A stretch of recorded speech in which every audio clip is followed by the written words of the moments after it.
So good evening, both of you. How's Good it? evening. How's everything going? Slowly recovering back, but yeah, it's good. The feeling is good. Mm. Mhm. Okay, welcome everyone. And today we are going Insta Live with Anita Menon and Atik Sheikh. And today is just the topic is about to explore how the training and climbing goes on with all our normal routine works. Like these people, they are not mountaineers full time. Okay, so having a job, managing other responsibilities, and then taking out the time to train and going for climbing mountains, or having the at least the dream of climbing mountains with all the other work pressure. That is what we are gonna talk today about. So, can we start with a brief introduction, Anita? Sure. Thanks, Yeah. Satya, for having me here. I have been in Bangalore with my family and two children.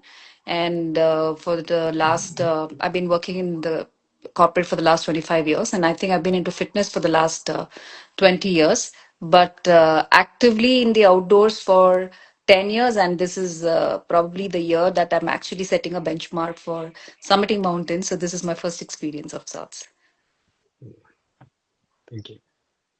Right, Atik. Yeah, hi. Good evening, everybody, and special good evening to Anita ma'am and Satya. My name is Atik, and right now I'm based out of Mumbai. Like as Anita mentioned, I am also full-time into corporate role, working into the sustainability and climate change related activities. Mountaineering, I have been doing hiking, trekking for the last few years, but I think after getting introduced to BNC and Satya and team, I would say last 2 years have been little serious. Started with EBC Elbrus in August and now Kilimanjaro in December. So this is my brief introduction, sir. Thank you. Good, good. So let's start with your normal day. Like how does a normal day look like? What time you guys wake up? How much time do you actually have left after doing everything? Okay. Anita, you would like to go first? Go ahead, Atik. Okay. No, for me, like it's a usual corporate timing. So morning, like 7:30, I'll get up, start to my office at around 8:15, reach there 9, start my work, and then by evening 6:30, I wrap it up. And by 8, I'm at home. We'll have a quick snack and then go for running or gym as per the training schedule given by you.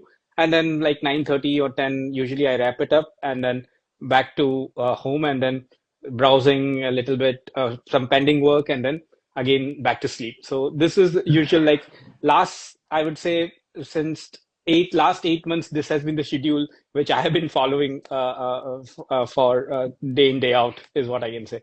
Hmm. But like you're telling me that you 7:30 you leave and 8 o'clock you enter home as it is. Like 12 hours, so you are out like 12 working and hours. everything.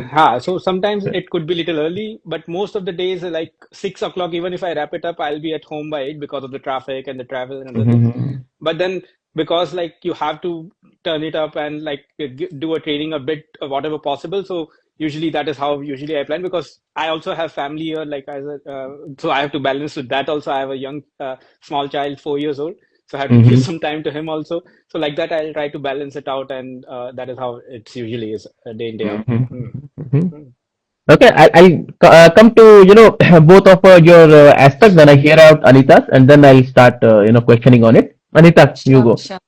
So I'll just take a time travel back. I started my fitness journey when I was probably when I delivered both my children, so at the age of 34, and then which is when I realized how unfit I was. And so even when my children were very small as like 1 or 2 years old, I would wake up at 5 o'clock and get ready and get out for my fitness. So that's been my routine for the longest time.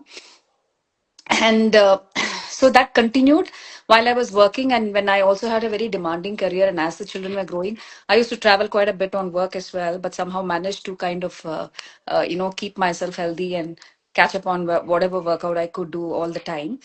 The last 2 years I have been on my own, so I have the flexibility of working from home, but until then it was like what Atik said, get back to office, and start doing all the grunt work there, and come back home by 6:37, and then take care of children, and then their studies, and then work and home and all that stuff.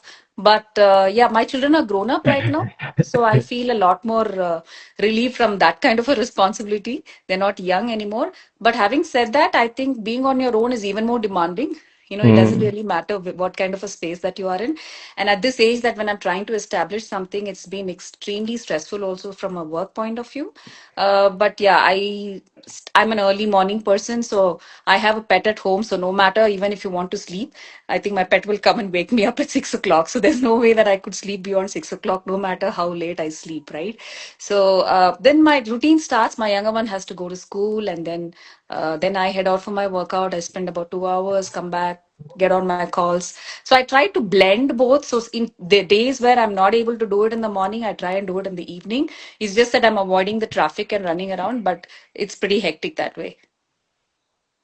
Mm-hmm. So, I think, like, since you said, like, you leave home in the morning, come back in the evening, then late at night. So your family is okay with it. Like, I'm sure there must be some, discussions going on. No, no, I think it's always important to balance both a professional, your family life, and like, of course, going for a mountaineering, you have to also focus on the fitness because you cannot go unprepared. So I think importantly, the support from family is very important for this journey, and I think wherever possible, you have to give time for the family, and I think with time they also support you in your journey.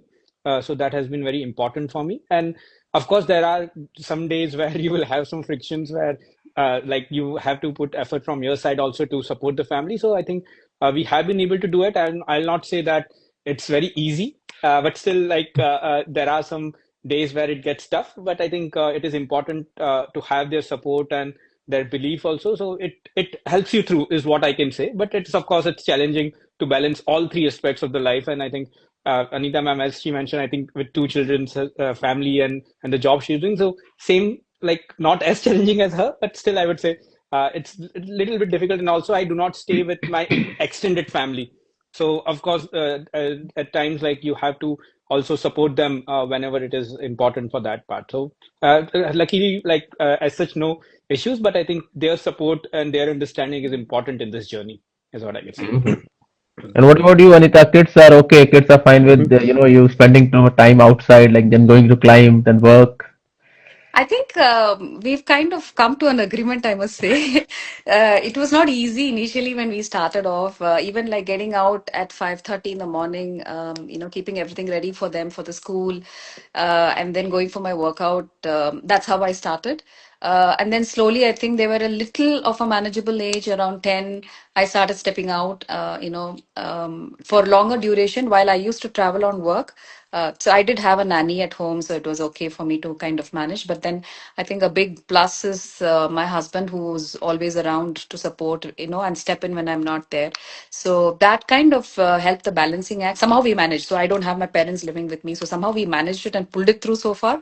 I don't know whether we did it right or we did it wrong, but then we are okay with it. So right now, I think they know that this is a priority. This is something which I really enjoy, and so they kind of give me the time and the space to do what I really want to do. So kudos to them. Mm-hmm. Mm-hmm. Yeah, yeah, because yeah, it is important because I can understand, like, for a person who is climbing professionally or have made a job out of it or work out of it, then it is fine. But otherwise, family will always question like what you are doing. Right. Okay, And so also, just incidentally, yeah, like my please go son, ahead. yeah, no, incidentally, my son today, like last few days, I have been not going to gym or running. So he's like, why you're not going for it? So, so that way it's like he also understands. He's very young for that, but still he understands some of those parts, like why I'm Yeah, doing it and all. Yeah. correct, correct. That's good. But That's good. Kids learn that way. yeah. And when did this idea of Kilimanjaro come into picture? How many months back? Okay. So for me, like as I mentioned, with BNC, I started with I would say the average base camp, and then I had, because of work, I had to take a year. Like, I did not had any serious climb during that time.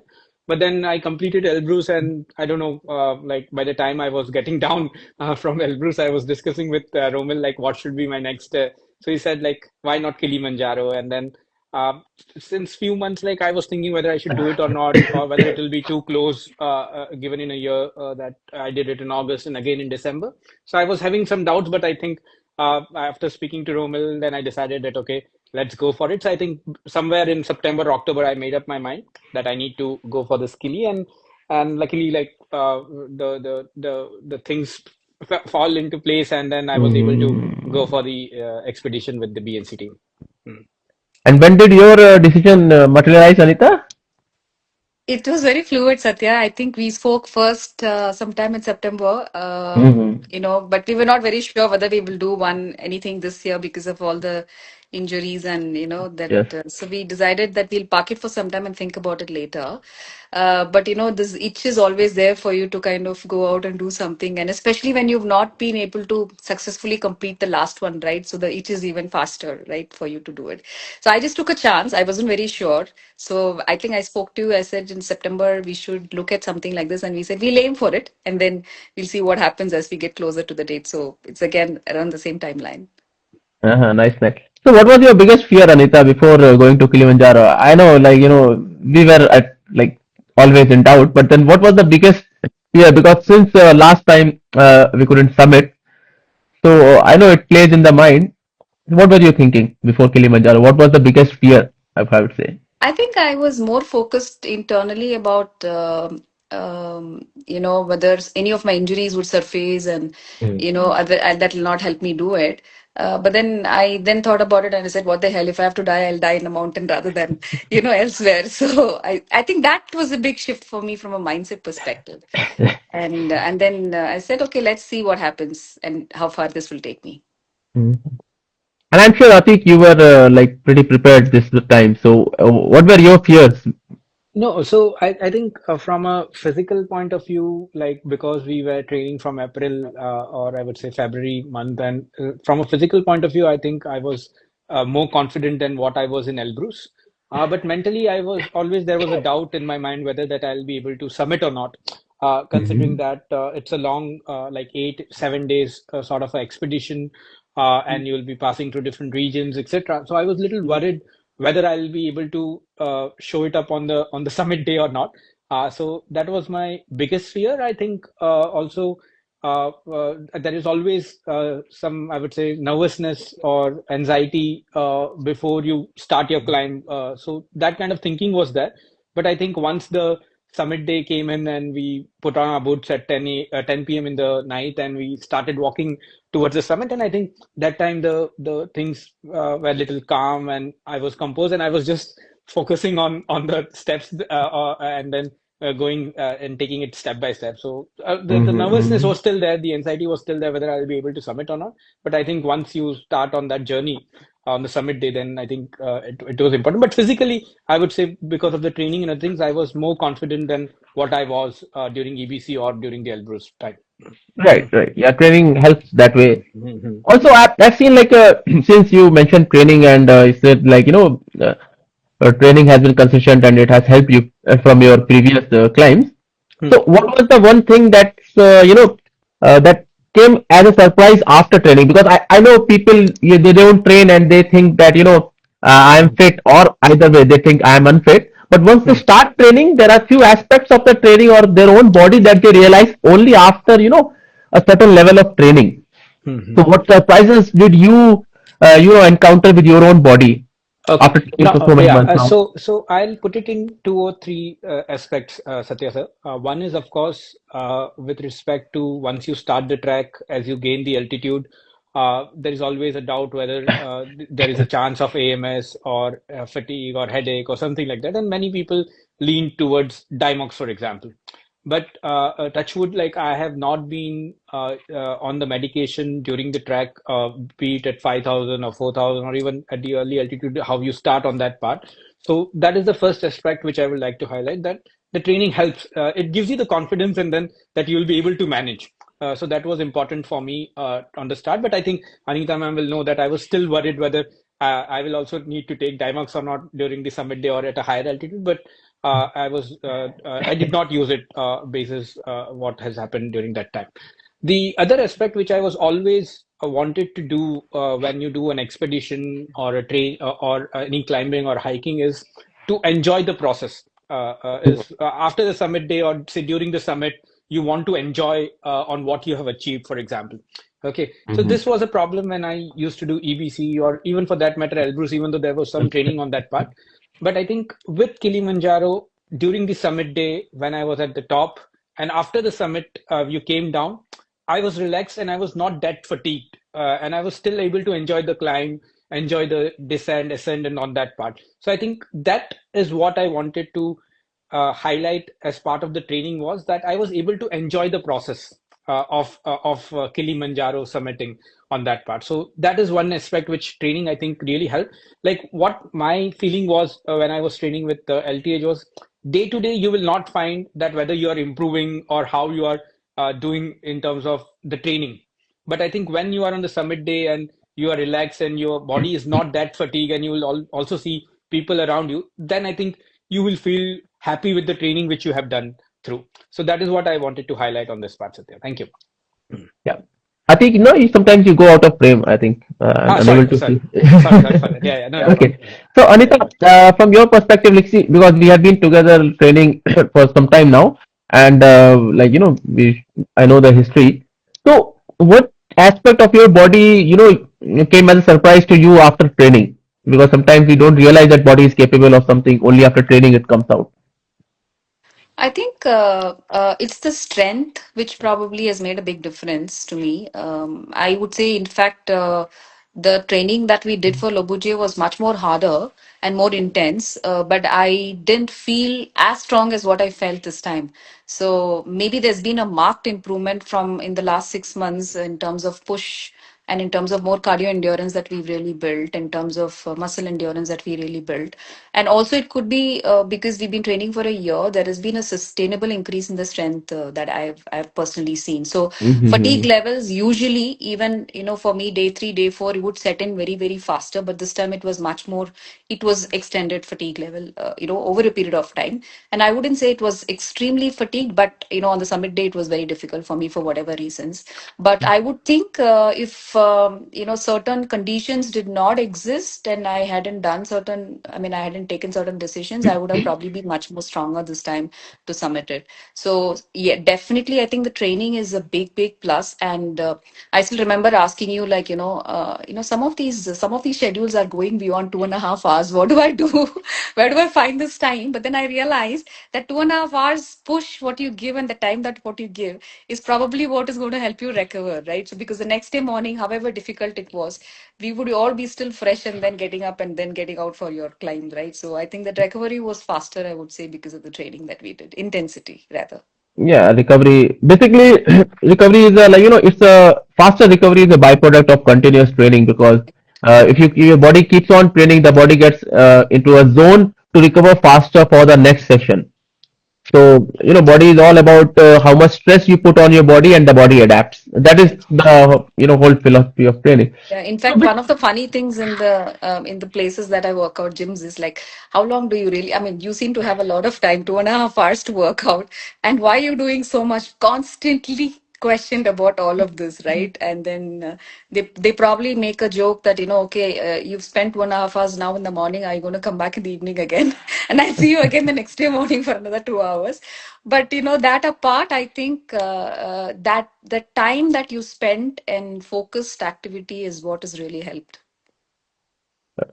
so which days of exercise are the toughest, Anita? I mean, we do pull, we do cardio section, we do high intensity cardio zone 2, we do lower body. Like, which day is the toughest for I you? think for me, the weakest part of my body is the upper body. So that becomes a little difficult because of the strain that I have. But I would put it this way: I really enjoy my leg days. They're fantastic, and I think I can go on for 3 hours doing that. Right. I enjoy the runs as well. I enjoy the cardio endurance as well. But yeah, I'm hoping to get better in the upper body strength.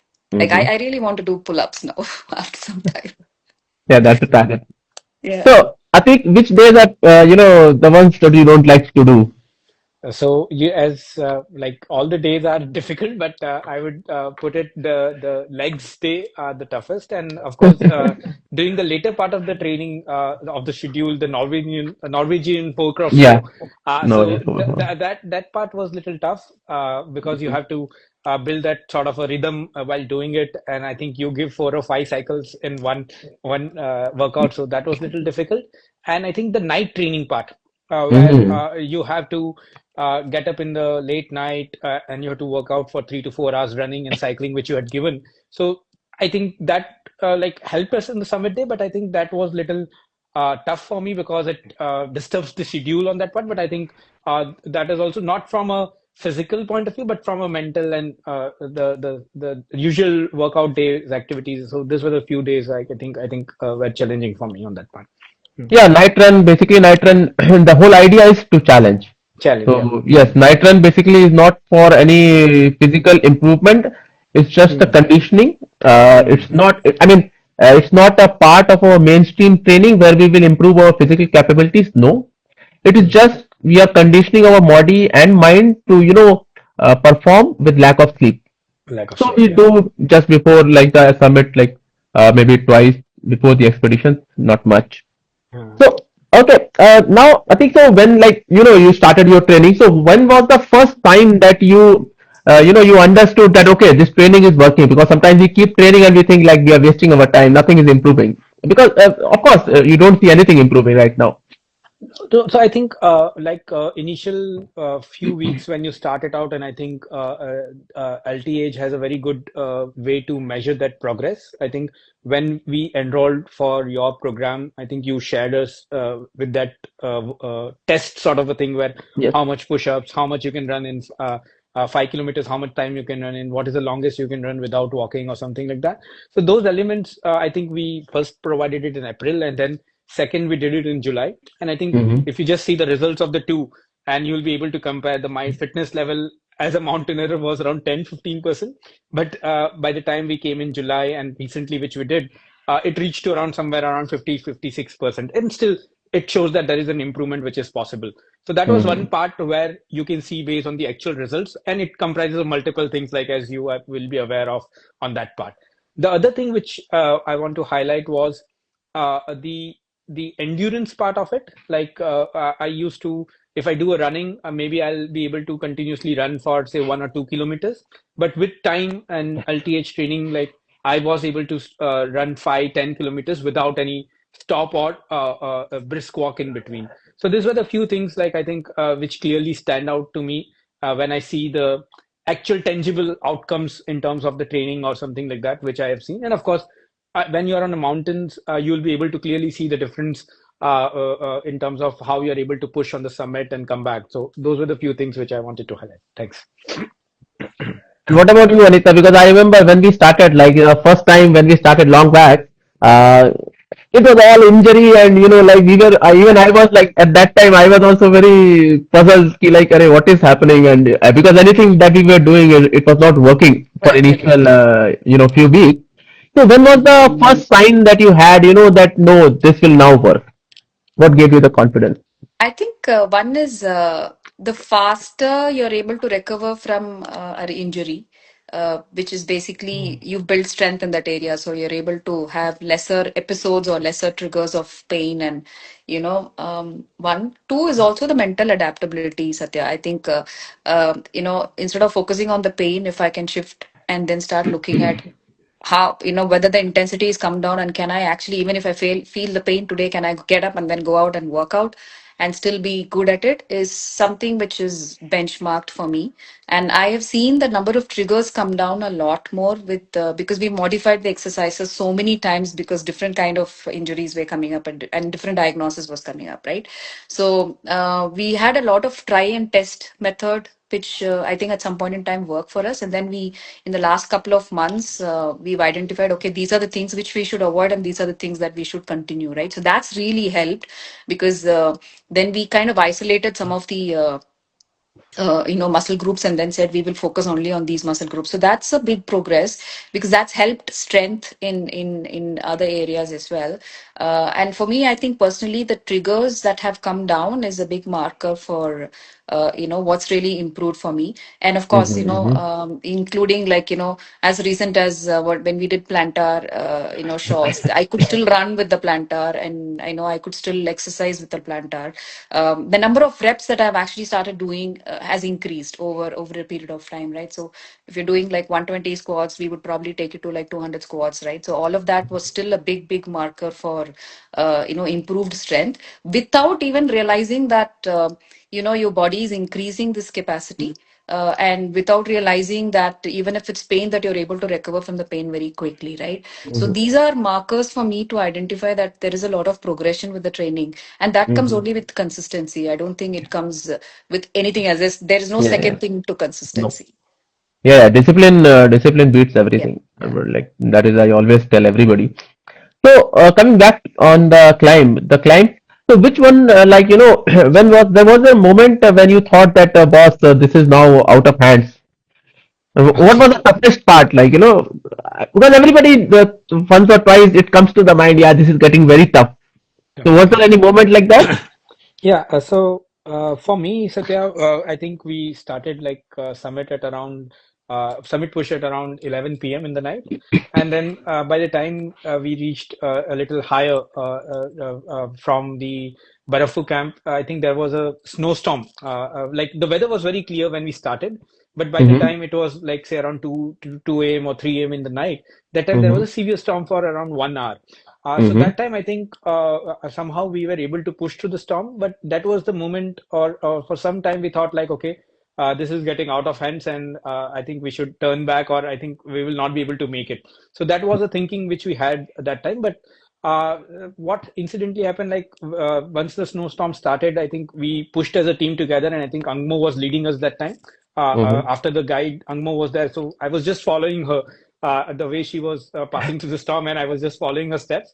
And I think we reached the Stella Point at around 5:30 a.m. So that good 2-3 hours was a little tough for us, but I think with breaks and with the guidance from Angmo and other team members, we were able to pass it through. So that was a time, but we thought like, okay, this is getting out of hands, and we should turn back. And I think Romil also mentioned, and the guide also mentioned then that this was like they did not expect the snowstorm to be so I would say severe during that time, Severe. but I think we were able to push it through. What about you, Anita? During the summit push, when did you there's always a moment when you think, no, it won't work out. I think as soon as I started, I realized my body gave up. So I was thinking that I should turn back immediately. But yeah, but I think I realized that it was getting tougher for me. Summit day was not the normal summit day. It is so I realized somebody was saying that there are people who summit and there are people who suffer and summit, right? So I was one of those who really suffered and submitted, and I have no idea why. But I think for me, there was no turning back. I never told myself that I will turn back no matter what. So that was one thing very clear in my head. Like I said, I would rather die there than come back. So I never thought even for a moment that I will turn back. That's good. And yeah, but then be always careful because, as now, when we move up the ladder, you go on serious climbs and also, as I always tell everybody, yes, being positive is good, and we are all stubborn. We won't be climbing mountains if we are not stubborn.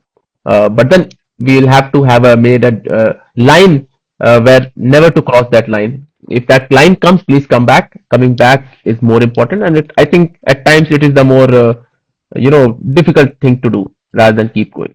Yeah. Also, how different is it when you get tired in the actual climb versus when you get tired, training for it? Like at gym, we all get tired. So what's the difference? How do you rate it? No, so the difference, I would still say that when you're training and getting tired, it's always that you can go back to your home and sleep on that part. But when you're on a summit day, and suppose if you're tired in between, I think it's either you go back down or you just continue to go up on that part by taking some rest. So I think it's completely different. I think it is not easy to compare how you are tired, say, during a training day and how much you are tired on a summit day. But I think even if you're tired, I think like with Romil sir and other members, they know like how much we can push somewhere. Sometimes we are ourselves are not aware. Okay, we can push so much of ourselves for that summit, and I think. As Anita mentioned, like some people will feel tired at the start, just 1 hour into the summit push. Some will feel tired in between, but I think it is important to continue to move forward at your own pace. And I think eventually, if all things fall in place, we'll be able to summit, is what I feel. But I think it is not easy to compare that how you're tired on a summit push and Mhm. on the training days. But of course, you have to keep moving forward. And once you are at the summit push and you see if you are able to see the summit, there is also adrenaline rush which will happen. So it also takes away some of the tiredness which you have in your legs, in your mind if you have all those things. So, but even like the sun rays in the morning, or if, even the view of a summit takes those things all away. So you have to push and see what how much far you can go is what I can say on that. Thanks. And for you, Anita, like as I know, this is the first mountain summit, right? You have That's right. submitted, completed a lot of treks before, but I think this is the first mountain summit. So definitely the struggle you told me that it's good. Like the first summit everybody should remember. So what was the how were the emotions when you finally reached the top? I actually wanted to cry. But then I was so disoriented that I didn't even know that, I could cry at that point in time. For me, that first ray of light, that sunlight that came up, was probably what gave me a lot more push to complete that whole thing. I kept thinking in my mind that, maybe I'll get emotional when I get there. But for some reason, I was just like, quite numb at that point in time. But I also second what Atik was saying, right? So it depends on what kind of rush you get at what point in time. What's your adrenaline rush at any point in time, right?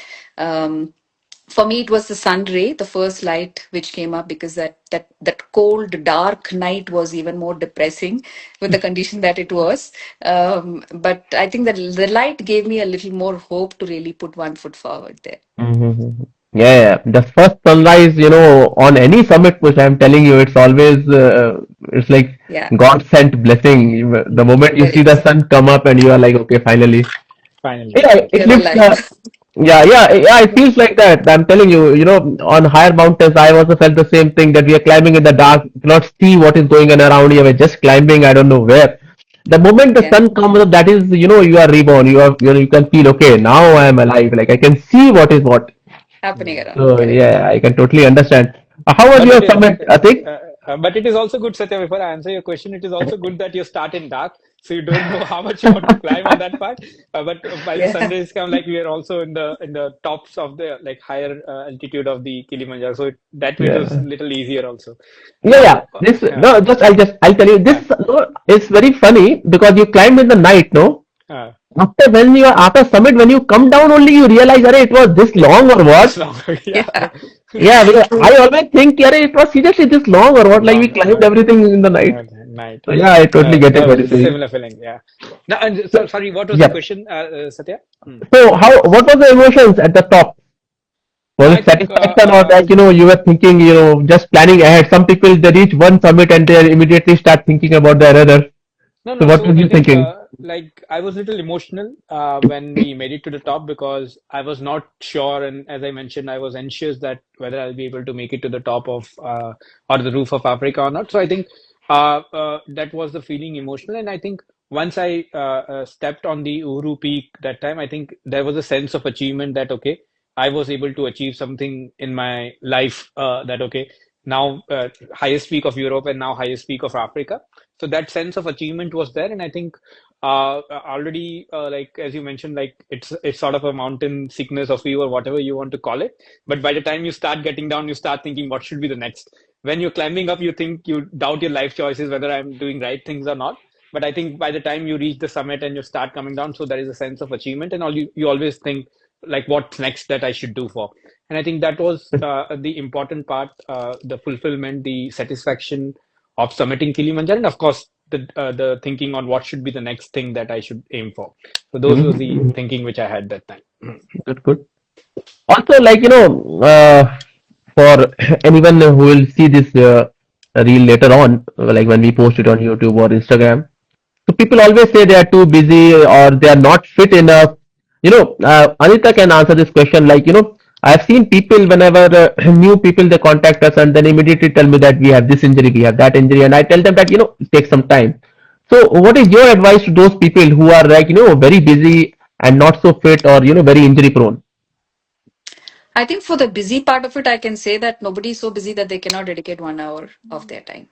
That's completely not real because and my own example, even when my children were very young, as old as like 1 year, 2 year old, I have made time to really focus on it. And I'll say this from a for a woman.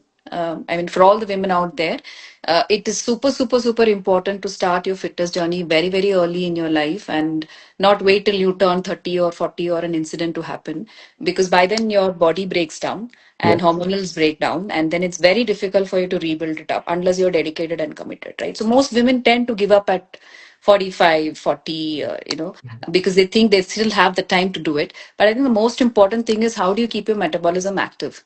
That's very critical for a lot of women, and it's not about weight loss, it's not about anything else. It's about keeping your metabolism active, keeping your hormones in control, and also having all your vitals right, which is, I would say, more for women it is very critical. And as they age, they become very demanding on you, and you don't know which directions it can go.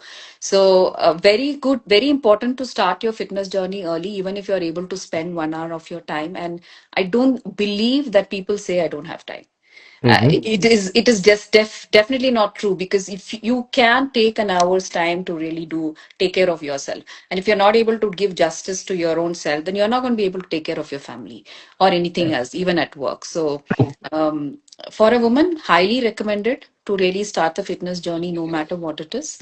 And Also, I think look at it from not the lens of losing weight, from the lens of longevity of your life, your bones, your muscles, and including your brain, right? How active your brain can be over a period of time. And it should not be a sedentary one eventually. And I think 40s is the new 30s and 50s is the new 40s. So people should keep themselves alive all the time. Mm-hmm. Right. And what about the people who say like that they are very injury prone or they have a lot of injuries? Uh, it's okay to have injuries, because then you know something is not working. But it is important that you're aware of the injury and then take corrective measures to do that, because everything is possible today, right? You have various ways to find out what is the injury type and nature of injury, and you have specialists who can actually treat it for you. It's just that be aware of your body and don't push yourself and then try to do something which is not really working out. So if you have an injury, stay put at that place, recover, and then start building strength in that area, and then progress. So injuries are always resolvable. I don't think they are going to stay in one place. You Yeah, can yeah. progress with, and you can still exercise with injuries. It's not that they're going to break your bones. Obviously. And anything else you want to add, Atik, from your No, perspective? no, no. So for me, like, I think many of new people who will come from corporate and will look for mountaineering as a matter of to enjoy it or to do something different. I think it is important to note that any summit you do, be it a lower altitude or a higher altitude, etc., everyone is going to suffer. So that is very clear. Even if you are trained, you are going to get suffer from that part. But importantly, like, because you're doing it, you want to enjoy the process, you want to do it in a very good manner. I think it is important to take training seriously. Without training, I think we cannot achieve the goals which you're looking at. Maybe you will be able to do it, no doubt. But I think you also have to enjoy the process. So I think if you have some goals in your life that, okay, I need to do A, B, C, D in the mountaineering, then I think training is what is important element of it. Without that, I think you'll not be able to enjoy the process. And I think you will give up after one or two summits or something like that. But if you want to continue the journey and want to achieve more summits or goals, be it in mountaineering or in your life, I think doing a training in a disciplined way is important. Maybe not every day 2 hours or 2.5 hours, depending on how busy or something like that you are. Give some time to it, and I think with time and long duration, other things like how you're planning the training, I think we'll be able to do it. But training is an important part. Do not take this lightly that I'll just go and do the mountaineering easily. So that will not happen. And I think training is an important element, is what I can say with him. And also, like during training, what do you think? What is one mistake people should, avoid when they start their training? I'm sure, like people make all kinds of mistakes. What do you think is the mistake or the caution people should take when starting training? No, I think like in Kilimanjaro track, I think you have also gone. Many of our guides will say pole pole. So I think we have to take the training also slow and steady, rather Mm-hmm. than pushing it ourselves too much in the initial few weeks. Have a schedule, increase your intensity over the time. You will not be running half marathon just in the first week. So I think you have to also take the training in the slow way so that you don't have so much of injuries, which you might get if you're pushing so hard during the training as well. So I think slow and steady is what I can say is we need to be patient with ourselves. Like we should not expect that, okay, the things will improve drastically in next 2 3 weeks. So that is what I can say. Slow and steady, pole Mm-hmm. pole is how we call it in Kilimanjaro track. Yeah. Yeah, and Anita, what do your advice on avoiding any mistakes when starting training or starting the fitness journey? I think I subscribe to what Atik was saying. One is slowly Mm, and steadily mm, do it, but most important, consistent. Just Mm-hmm. stay at it, because most often what happens, like if I go for 5 days this week and then I would tell myself I've done 5 days, and I've seen this 99% people are not consistent, right? If I've done Mm-hmm. 5 days the previous week, this week I will do 2 days, and that breaks your progress. So most important is the discipline and the consistency and commitment to kind of train, right? That is important. And have a goal. The goal should not necessarily be weight loss and all of that. Have a goal which is going to be making you feel very good about what you really want to achieve, and Mm-hmm. work towards Mm-hmm. that goal. And any goal what you really assign, you have to be consistent at it. Right. I feel most of the time the people do mistakes when they're not consistent, and they kind of give up during the process, and or they take a break saying that I'm traveling and I'm not available and I cannot do this. And that's one thing which I've learned, right? So now when I'm traveling, I make sure that I find a place where there is a gym, so Yeah. that I don't break my training at any cost. Or if nothing happens, at least just get out, put on your shoes, and go for a walk or for a run. So Mhm. just keep that in mind in terms of discipline, what you'll have to follow in practice. Right. Absolutely. So we will, wrap it up with a sort of a rapid fire questions. I'll ask one word answers to both of you, and then we'll wrap it up. So, what's the one word for Kilimanjaro from your side, Anita? Oh my God, overwhelming. Atik? brutal. Brutal. And one thing you didn't expect to like at Kilimanjaro. I mean, you liked, but you didn't expect it to be liked. Right, but okay. I would still say the people around. I think I thought like it will be difficult to understand or connect with them, but I think we were able to connect. So I think people and the social fabric there. Hmm. Okay. What about you, Anita? What did you I think like? I liked everything. There isn't anything that I didn't like about Kilimanjaro. So I loved everything about Kili. Okay. And one thing that you disliked or you missed most on this mountain. A lot more snow. Yeah. Okay, Snow was you less. missed us. There was just snow, huh? It was less snow. Okay. So, And Atik, what did you like? Did like? I did not like.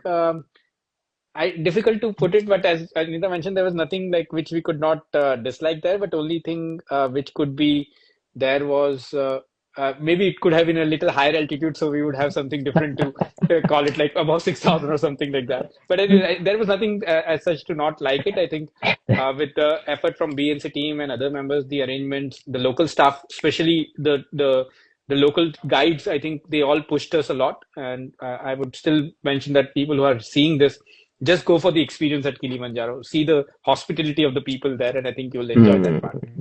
Mhm. And what's next, Atik? So, sir, I have two goals now for the next year. One is, of course, Kangyatse 1 and 2, which I plan Hmm. to do in the second half of the year. And maybe in 2027, January, I will make up my mind for the Aconcagua, the highest Hmm. summit in South Africa. So these are the two goals right Yeah. now. But Good. not sure Good. how it will turn up. But Kangyatse definitely I am aiming to do for it. Hmm. Yeah. Yeah. What about you, Anita? What's next? Too early to say, Satya. Not planned anything. I think I'm this last minute person, so I'll probably plan 3 months before. Too But early but to say. Anita, Okay. but Anita, ma'am, you mentioned during the Kili trek that Yeah, okay, we'll KY2 plan. we were Okay, we planning will to do try together. together. Friendship Peak Yes. and Yeah, KY2 right. are a part of the plan, but Yeah, Friendship Peak. Yes, Friendship Peak is a good mountain. It's a and very good KY2. experience. Yeah. So let's see Hmm. how it Good, good. goes. Yeah, let's see. Okay, okay. Anything you guys want to add, or else we'll wrap it up.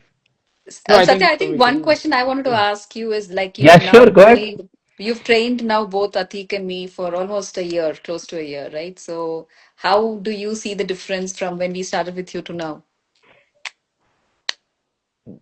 Difference is huge. Like, Atik, I remember Atik was not running when he joined training, right? Yes, yes. I was a little slow on that part, like Yeah, body because language. yeah, he was like, on the running side, he was a bit shy, or you can say like not so comfortable. But I think now it's much better that way. And from your perspective, Anita, I give your example to many people that that this is how we manage our injuries and keep moving. Because like, we remember, like that's the best part I can see in you is that injuries now have become not that frequent. The frequency has dropped, No, and we are able to do certain things which we were not able to do before. correct. Yeah, So that way, yes, definitely we have improved a lot, and but I would say the road is still very long to go. I correct. mean, we are like there is a lot more what we can achieve. Sure, Definitely, sir. sure. Okay, okay. Thank you guys for coming Thank you here. so Bye much. Thank bye. you. Thank you so much, Thanks. Satya Thanks, sir. Atik. Thank you. Thanks, Satya. Thank you, Anita Bye. ma'am.